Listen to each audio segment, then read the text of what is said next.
April 1945. Somewhere over southern Germany, the sky was starting to bleed orange. Captain Ellis Red Hartley checked his altimeter, 5,400 feet, then squinted into the sun. His Thunderbolt had been in the air for nearly 10 hours. That wasn't a typo. 10. The standard sortie was 3, 4 if you pushed it. But this wasn't a standard day, and this wasn't a standard plane. Behind him, the bomber group was still intact, just barely. They had taken fire over Linz, lost a wingman somewhere near Salzburg. Fuel was low, ammunition gone. And Hartley's plane? It should have died hours ago. His coolant temperature gauge flickered into the red. Again. Normally, that would mean emergency procedures. Throttle down, prepare to ditch, pray the engine didn't seize before you found flat land. But Hartley didn't touch the controls. He didn't need to. Because underneath his seat, bolted inside the frame where the auxiliary battery used to be, was a metal trash can. Not a metaphor. Not slang. An actual, repurposed trash can, punched full of holes, welded to a redirected air intake, insulated with spare asbestos sheets, and sealed with a bent aluminum panel from a scrapped wing flap. This was the makeshift cooling system built by Tech Sgt. Howard Bucket Riley. It had no blueprints, no nameplate, no approval. Just a story. And now it was the only reason Hartley's engine hadn't fried itself to death 4 hours ago. Hartley remembered when they first showed it to him, back at a dusty airstrip in central Italy. "We're calling it the bucket chiller," Riley had said, grinning. "Because it's just a bucket, and it chills." The other mechanics laughed. So did Hartley. Until they tested it. Now 10 hours into what should have been a suicide run, he wasn't laughing. He was still flying. Enemy contact wasn't over, not even close. Radar blips showed scattered Luftwaffe interceptors forming a net ahead. His squadron had to escort the bombers all the way back, across enemy flak lines, through radio jamming zones, with zero margin for error. And Hartley's P-47 was still running hot. But it was running. Every time the gauge threatened the edge, the trash can cooler kicked in. Not electronically, mechanically. Airflow rerouted, heat siphoned, pressure balanced. It wasn't perfect, but it bought time. 10 minutes here, 20 there. And those minutes had added up to something impossible. 11 hours of flight, on a patched-up fighter, in enemy airspace. When the landing field came into view, Hartley could barely feel his legs. His hands were stiff from gripping the yoke for so long, but his engine? Still humming, hot, angry, but alive. As his wheels touched down, the ground crew ran out, cheering, laughing.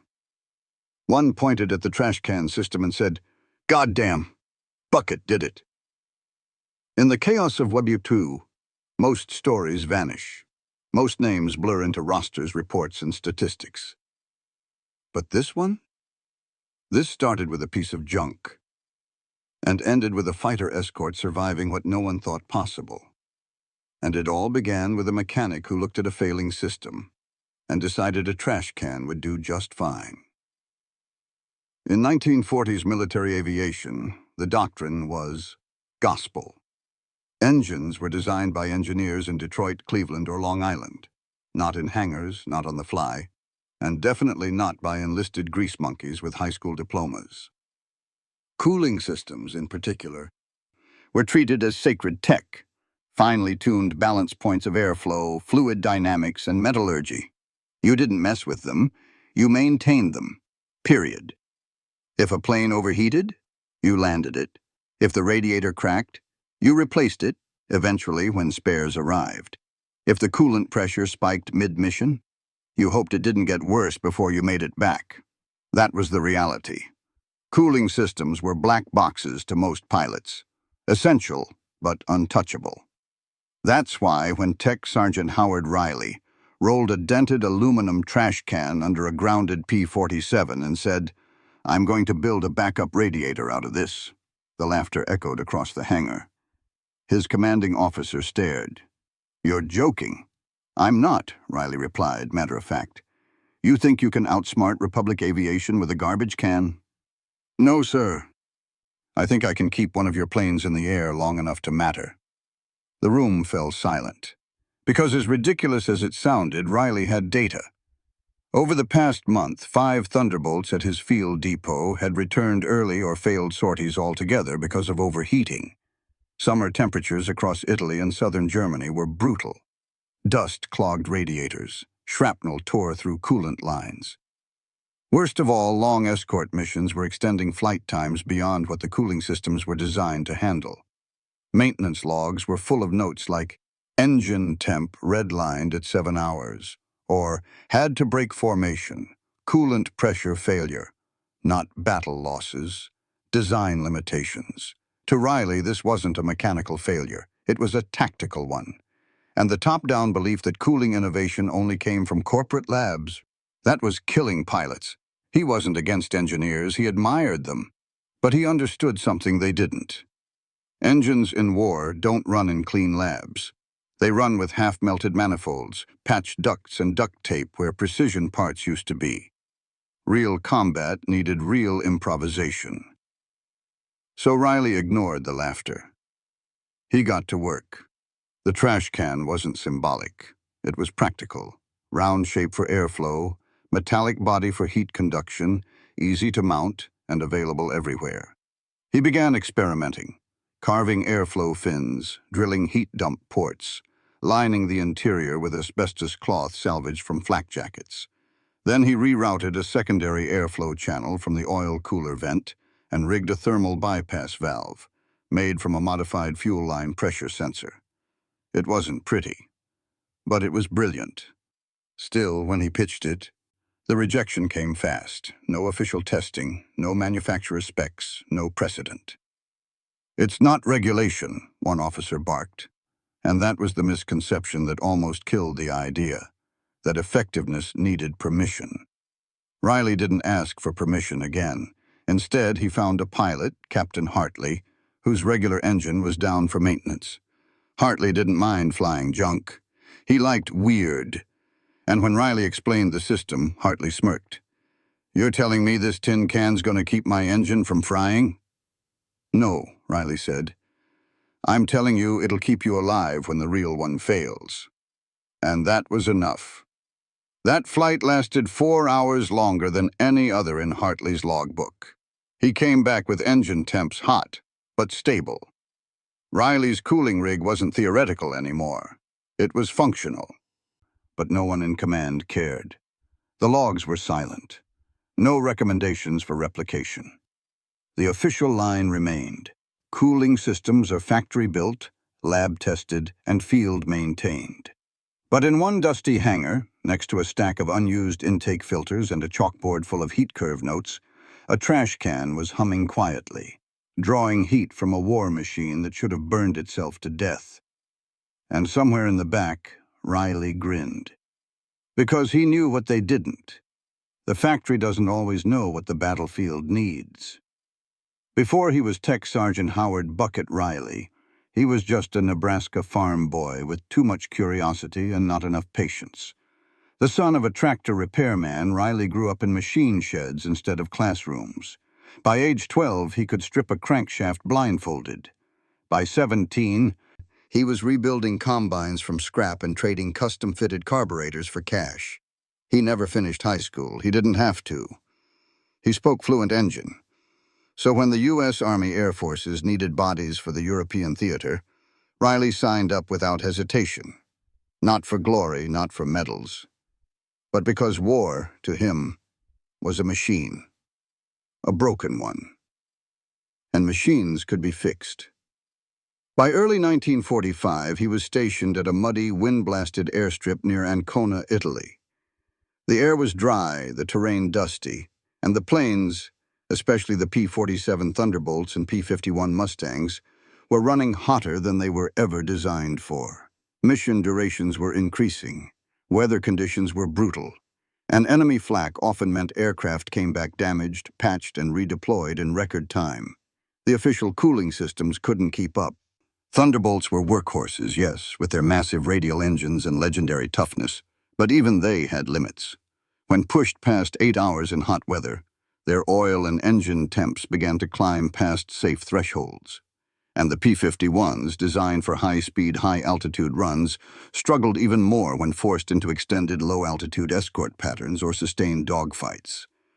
Worse, maintenance crews had to deal with supply shortages. Spare radiators, coolant lines, and airflow valves were constantly back-ordered. Mechanics were cannibalizing parts from wrecks or improvising fixes just to keep the flight line moving. That's when Riley started paying attention to the patterns. He noticed which planes overheated first. He measured how dust and altitude affected airflow. He charted which coolant systems failed under what circumstances, his notebook filled with sketches and figures. And over weeks, a theme emerged. The stock designs didn't account for extended engagement time in field conditions. There were three main problems: radiator clogging, dust from rough airstrips clogged airflow fins, reducing efficiency; overpressure dropouts, damaged coolant lines bled pressure during tight maneuvers or after hits; lack of redundant systems. When the main cooling loop failed, there was no secondary method to bleed engine heat safely. That last point stuck with him. Because in every other system, fuel, hydraulics, even communications, there were backups. But for cooling, one failure meant engine damage or death. So Riley asked a dangerous question. What if we gave the plane a backup? Not a perfect one, just one good enough to survive until home. That was the birth of the idea. A second-stage cooler. Something crude, lightweight, and mechanical. No electronics. No moving parts that could jam under G-force. Just passive airflow, thermal conductivity, and a place for heat to go when the main system broke. And where did he find his prototype? In a pile of discarded gear behind the mess tent. An old aluminum trash can, smooth walls, reflective interior, tall enough to house a coiled tube, wide enough to mount airflow fins. He picked it up, shook out the dirt, and said aloud, "Yeah, you'll do." Riley's peers thought he was losing it. One even bet him 5 cartons of Lucky Strikes that it wouldn't work. Riley didn't care. He wasn't building a solution for approval. He was building it for survival. And deep down, he knew something few others did. The battlefield didn't care how pretty a solution was. It only cared if the engine kept running. Combat aviation isn't just about bullets, bombs, and dogfights. It's about endurance. And in 1945, endurance was killing more American fighters than enemy fire. At first glance, that might sound absurd. But the after-action reports, stripped of politics and propaganda, told the story in cold, merciless numbers. Across multiple squadrons operating in southern Europe, engineers began to notice a trend. More than 31% of mission aborts were due to engine overheating, not flak, not fighter attack, overheating. Some happened during climb-out, others during extended escort runs. But the result was the same. Systems that should have lasted 8 hours were tapping out by hour 5, sometimes earlier. And once a plane hit its critical heat threshold, the countdown began. Radial engines like those in the P-47 could sustain high temperatures, but only for so long. Once the oil temp crested 245 degrees, pressure began to drop. Lubrication thinned. Friction climbed. Within 90 seconds, cylinder head temps surged, magnetos misfired, and the risk of catastrophic failure skyrocketed. Pilots reported sounds like metal screaming as bearings warped mid-flight. Mustangs had it even worse. Their liquid-cooled V-12s were faster, sleeker, and more temperamental. A small hit to the radiator or coolant line could push engine temps past redline in under 3 minutes, triggering automatic power loss to prevent self-destruction. That's not speculation. That's based on thermal decay curves published in internal USAF field tests from early '45. What does this mean in real terms? Imagine flying at 15,000 feet with a full bomb payload, then losing coolant pressure mid-run. You have 180 seconds to drop altitude, reduce RPM, hope airflow helps, and pray your engine doesn't seize, or eject, or die. Now consider this. The average mission over Italy or southern Germany in spring '45 lasted 6.5 hours. Some stretched past 9. Escort pilots had to throttle up, down, up again, chasing bombers, dodging fighters, diving through valleys, climbing over mountains, all while managing internal heat like a ticking bomb. And then there was the cost in machines. Field repair logs from Ancona and Foggia showed that once a cooling system failed and temps passed critical thresholds, 76% of engines had to be replaced entirely. The parts weren't just damaged, they were destroyed. Warped heads, cracked casings, burned out ignitions, scrap metal. Each engine replacement took 3 to 5 days depending on supply lines. In some weeks, that meant nearly a quarter of a squadron's fighters were grounded. Not because of enemy action, but because the air beat them first. This is the battlefield context in which Riley worked. Every failure he saw wasn't just a technical hiccup. It was one less aircraft flying, one more pilot sweating bullets over failing gauges, and one more mission that might fail not from enemy resistance, but from internal collapse. That's why Riley's trash can rig, crude, ugly, and unapproved, mattered. In its first round of field testing, using thermocouples strapped to engine blocks, the system lowered sustained operating temps by 11 to 14 degrees during mid-range flight. That might not sound like much, until you realize that difference was the gap between redline and stable. It didn't replace the stock system. It bought time, an extra 20 minutes of safe heat margin, an extra 80 miles of flight range, an extra 3 dogfights worth of engine stress buffering. Suddenly, Riley's creation wasn't a joke anymore. It was a statistical firewall, because in war, numbers don't lie, and in this war, heat killed faster than bullets. The test didn't begin in a lab. It began at 2:13 a.m. under a canvas tarp behind Hangar 6, with a busted P-51, a half-empty thermos of coffee, and a trash can that smelled faintly of burnt corned beef hash. The Mustang in question had taken a flak hit 3 days earlier. Nothing dramatic, just a ruptured lower coolant line and minor nose damage. But the radiator casing had warped, and the pressure system wasn't holding. In any other war, that would mean a tow to the depot and a long wait for parts. But this was April 1945. Pilots were needed in the air yesterday, and mechanics like Riley were out of miracles. Except he had one more left. He called it the chiller loop, a passive airflow retrofit, hand-built from spare oil tubing, valves scavenged from a fuel cutoff system, and an old aluminum trash can hammered into a thermal sink.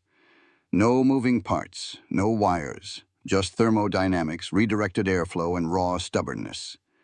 Installation took 4 hours. Riley and 2 other mechanics worked by flashlight, threading hoses, soldering joints, and fabricating a new vent hood from a smashed drop tank panel. They mounted the trash can behind the cockpit bulkhead, connected the intake redirect to the port side cowl flap, and ran a copper coil through the base to draw airflow from the undercarriage vents. It was ugly, but it fit. By sunrise, the Mustang was ready. Captain Marcus Rook Delaney was the guinea pig, fresh out of North Africa, cocky and deeply skeptical. "You sure this won't boil me alive?" he joked, tapping the trash can with his boot. "Only if you forget to climb," Riley replied. "It's not air conditioning, it's a time buffer." Delaney took off at 0620. His orders: routine patrol, high-low loop across the eastern ridge, then return after 3 hours unless engine temp spiked. He stayed up for 6. Flight logs showed the engine ran hot, peaking at 244 degrees during his 3rd high-speed climb, but never breached redline. And at hour 5, when 2 BF-109s jumped a bomber near his wing, Delaney was able to throttle full power, bank hard, and dogfight for 11 minutes straight. His temperature readout climbed, held, then stabilized. Not cooled, but controlled. When he landed, the ground crew swarmed the Mustang. Riley didn't say a word. He just crouched next to the trash can, touched the copper tubing, and nodded. It was warm, not hot. Working. In the debrief, Delaney was blunt. I don't know what the hell that bucket thing is, but keep it. If it buys me 5 extra minutes in the air, it's worth 5 engines. The report was filed quietly. No commendation, no official interest. But within the week, 5 more planes got similar installs. Pilots called them Riley loops, chiller buckets, coffin coolers. And when the brass asked what they were, just airflow management, Riley said. Local adaptation. What he didn't say was this. The Trashcan test wasn't about tech. It was about defiance, about refusing to accept that just because a system was approved didn't mean it was enough. That maybe, just maybe, the fight for survival didn't start in the cockpit. It started under the wing, next to the men with oil-stained hands, looking at a pile of junk and seeing something the engineers couldn't. A second chance. To understand why Riley's system mattered, you have to stop thinking like an engineer and start thinking like a strategist. In 1945, air dominance wasn't just about quality. It was about quantity per hour. Every squadron had limited birds, limited fuel, and a war clock that wouldn't stop ticking. If a single fighter went down for repairs, that wasn't just one pilot grounded. It could mean a gap in bomber coverage, a failed intercept, or a hole in a recon screen. The difference between operational and non-operational could trigger chain failures across an entire front. Let's run the numbers. A standard cooling system failure meant at best 16 to 18 hours of downtime. That included diagnostics, part retrieval, which often involved cannibalizing from wrecks, replacement, and system tests. Multiply that by even 3 to 5 aircraft in a squadron and suddenly you're missing an entire flight rotation. Entire sorties were scrapped because of heat. And most of those failures weren't from enemy damage, they were environmental. Now flip the script. With Riley's Trashcan mod, the average repair time dropped to under 4 hours. Not for a full fix, but for a field operational patch that bought 5-7 hours of flight time. The install could be done in half a shift by 2 trained mechanics. The materials? Already on base. No waiting for Detroit, no begging supply chains. And the cost? A handful of clamps, scrap tubing, 1 trash can, and 90 minutes of careful work. In one base near Bologna, mechanics using the Riley system got 3 additional sorties per aircraft per week. Doesn't sound like much, until you consider that meant 12 additional escort missions per month for a 4-plane detachment. And each mission kept bombers in the sky longer, covered more territory, or brought home more survivors. Think of the ripple. 1 extra mission equals 2-3 bombers that make it back. 3 missions equals 20 pounds 30 lives spared from flak or enemy fighters. Multiply that across every squadron using the mod, and you're not just saving planes, you're saving momentum. Momentum in war is everything. That's the collapse math. Without the retrofit, cooling fails. Engines overheat, missions abort. Bombers fly unescorted. Enemy ambushes succeed. Morale drops. Air superiority weakens. With it, cooling survives just long enough. Escorts stay in the air. Bombers stay protected. Pilots stay alive. Missions complete. Pressure stays on the enemy. And all of it, every hour gained, traced back to a rig that no manual ever mentioned. A system built not by mandate, but by necessity. Riley didn't redesign cooling for glory. He redesigned it because every time a plane disappeared into cloud cover and didn't come back, a little more of the war tilted the wrong way. And if a trash can full of copper coils could tilt it back, that was all the math he needed. April 14th, 1945. Mission Zeta 94. The weather forecast was clear. The objective straightforward: escort a group of B-17 bombers deep into Bavaria to strike an arms depot near Augsburg. Estimated flight time 7 hours. Contingency window 1.5. Total sortie time under 9 hours.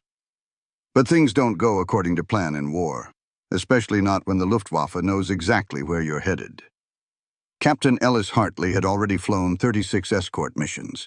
He was solid, dependable, but not flashy. He didn't chase kills. He stayed with the bombers. He didn't gamble.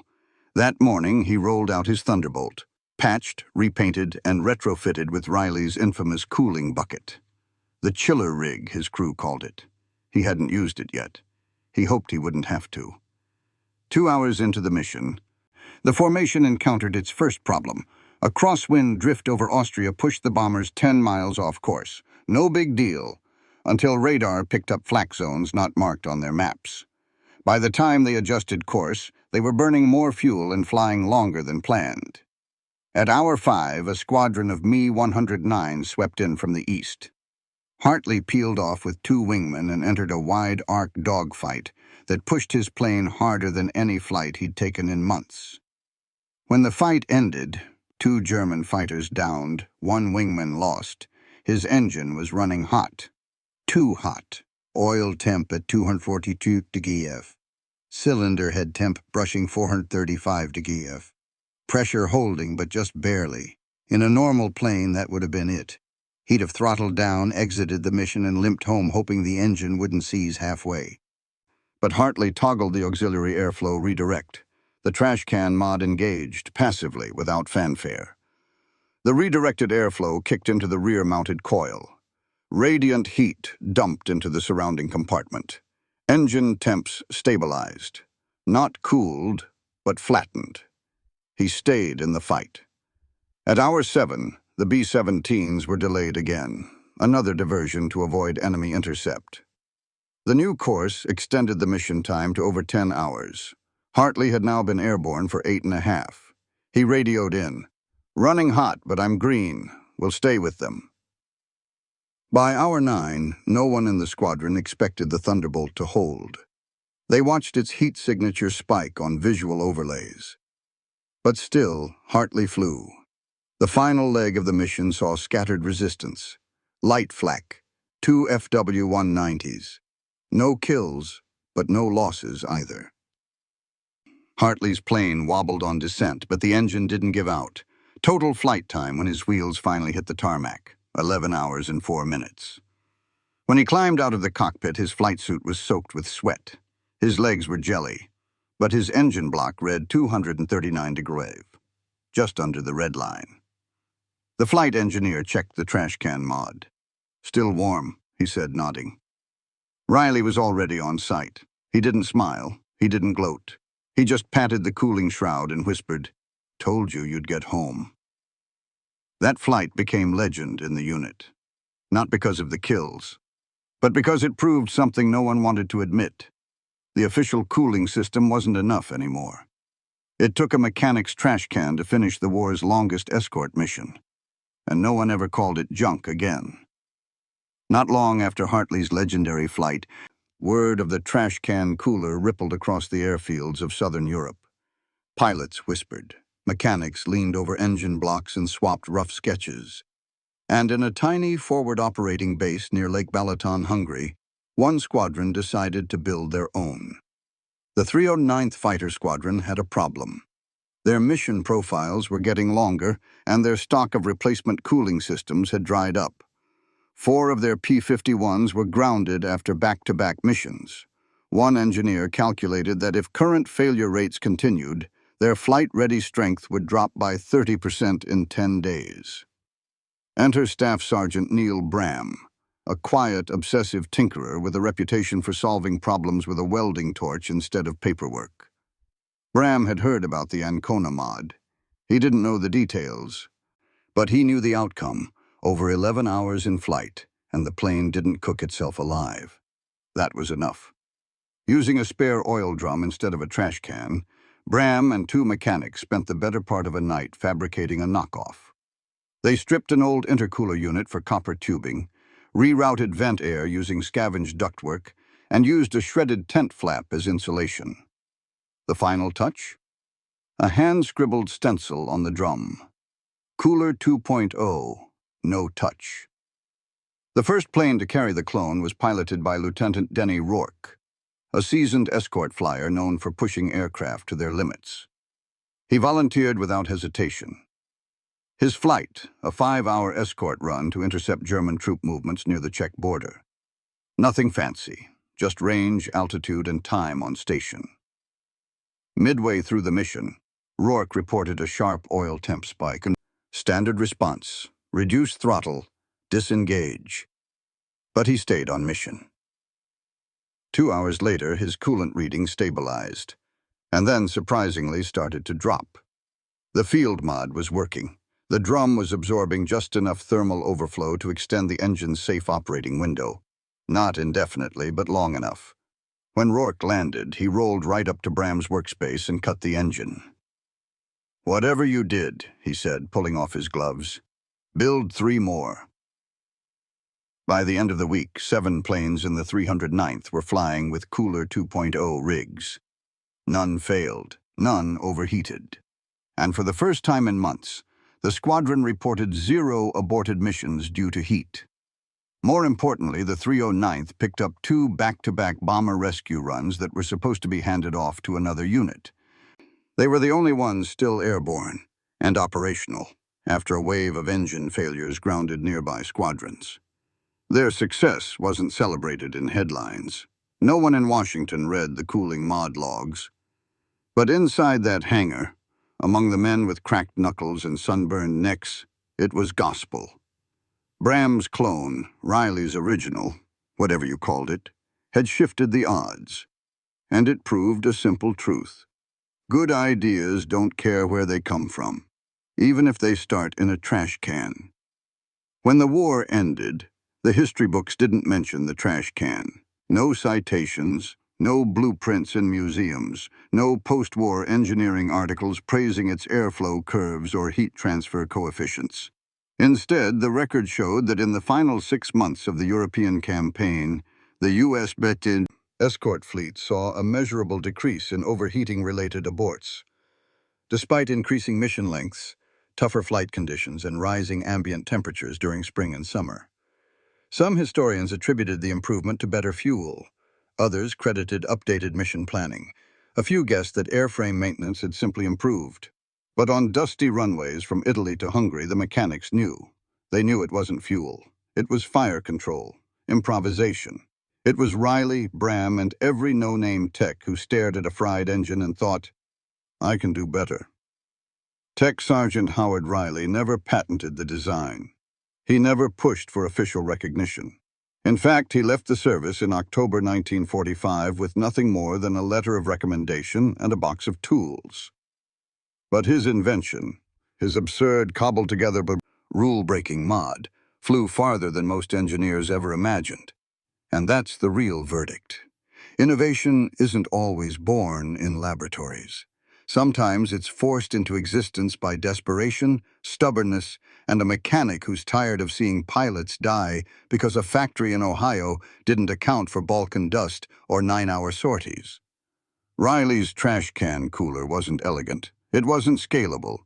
It wasn't legal. But it worked. It bought hours. It saved missions. It kept the engines running long enough for the war to end.